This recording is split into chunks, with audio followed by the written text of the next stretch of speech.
বাংলাদেশের পোশাক রপ্তানিকারকদের জন্য প্রথমে যে বিষয়টি বড় ধাক্কা বলে মনে করা হয়েছিল, সেটি অপ্রত্যাশিতভাবে এক বড় সুযোগে পরিণত হবে তা হয়তো কেউই আশা করেনি। পোশাক রপ্তানিতে যুক্তরাষ্ট্রের ৩৫% পাল্টা শুল্কে এ খাতে বড় আঘাতের আশঙ্কা করা হয়েছিল।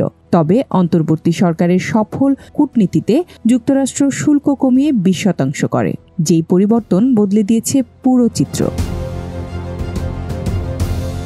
পোশাকের অনেক ক্রেতা প্রতিষ্ঠান যারা আগে চীন ও ভারত থেকে পোশাক কিনত, তারা এখন বাংলাদেশের সঙ্গে অর্ডার নিয়ে প্রাথমিক পর্যায়ে আলোচনা শুরু করেছে। স্থানীয় পোশাক প্রস্তুতকারকরা এই সুযোগটি কাজে লাগাতে স্থগিত রাখা কারখানার সম্প্রসারণের পরিকল্পনা পুনর্জীবিত করছেন, বন্ধ থাকা কারখানা খুলছেন, নতুন বিনিয়োগের কথাও ভাবছেন।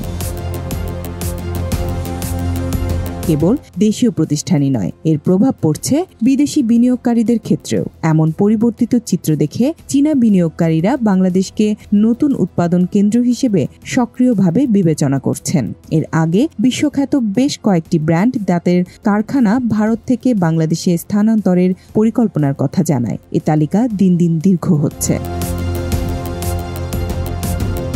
এই অবস্থায় ট্রাম্পের শুল্ক, যা একসময় হুমকি মনে হয়েছিল, সেটি এখন দেশের অন্যতম বড় বাণিজ্যিক সুযোগে পরিণত হয়েছে।